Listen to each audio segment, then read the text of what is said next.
Good afternoon, my name is Keith Thompson. We get asked quite regularly how to fit your chuck accessory jaws into your Axminster wood turning chuck, and we all think, oh, that's not exactly difficult, is it? But that is actually breeding contempt with the familiarity of the product. So it is actually a really simple process, and I'll show you how it's done. On the table here we have the three main chuck bodies that we currently produce. There's the little Clubman SK80, its bigger brother the SK100, which is a very familiar chuck to many wood turners. This design goes back many years into the old Clubman chuck and the Carlton chuck from years ago. And we have a relatively new arrival in our Evolution SK114, which is the biggest chuck we currently manufacture. All three chucks share the same mechanical process inside, in that they are what's known as a scroll chuck. Whether the scroll, which is this part here, is controlled by a chuck key engaging into the teeth of the scroll, or in the case of the big chuck, where you have individual gears with a engineer style square peg chuck key that again rotate all three of the little adjuster gears. But the effect is that all the jaws open and close simultaneously. So it's known as a scrolling self-centering chuck. So what I'm going to do now is remove the jaws from the SK100 and show you how to put them in. But before I do that, you will notice that the apertures for each jaw, or the slideways, are all numbered, and so are all the jaws. That doesn't actually really matter. There doesn't need to be any numbering on the face of the chuck body, but it just makes things easier to understand. What is important is that you insert each jaw in order. Okay, so I'm just going to whip these jaws out a moment, and then I'll show you how the principle inside works.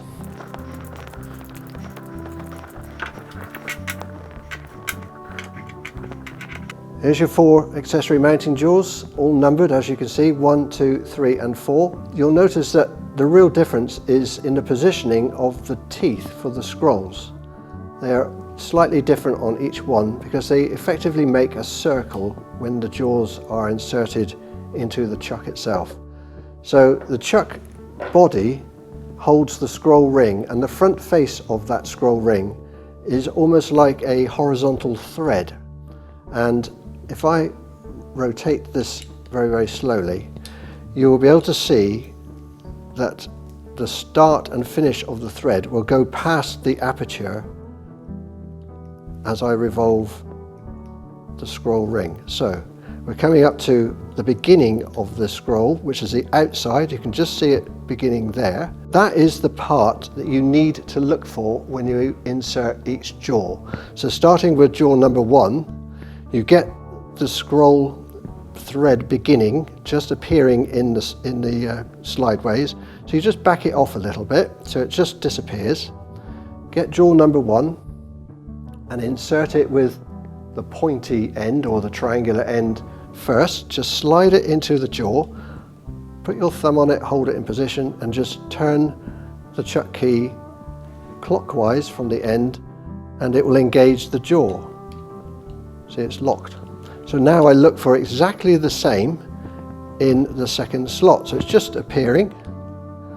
Jaw number 2, the triangular end in first, put my thumb on it, just a turn or so of the key will engage it, and I repeat the process, putting the key into a more convenient place. So I'm already there with the scroll thread start. So jaw number 3, slots in, just a turn to hold it in place, and then put the key in another convenient slot.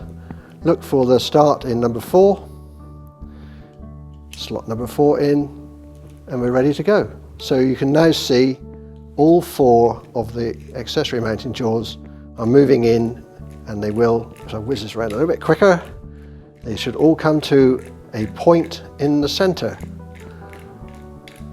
They will be just like so.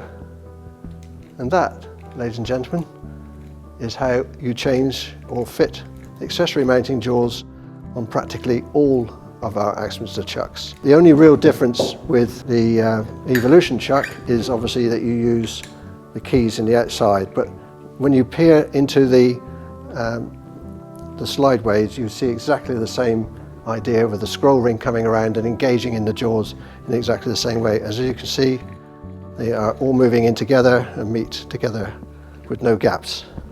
Years ago, the jaws were not laser etched like they are now, and the body wasn't machined with a number.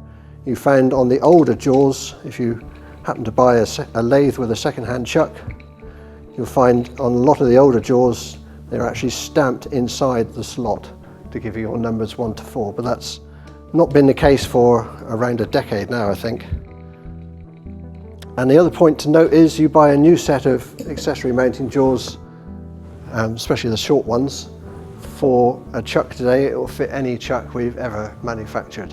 They are a little bit more accurate these days because the chuck bodies are made in stainless steel, and so you don't need to allow for plating thickness, and you can machine the jaws and the slides to have an almost perfect fit.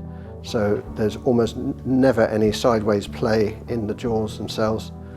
They're really made to an engineering standard far above what might be required just for mere wood turning. But accuracy is always a pleasurable thing to have, and yeah, we're really proud of these chucks now. So that's it. It's so simple once you understand the methodology behind it all. Thank you very much.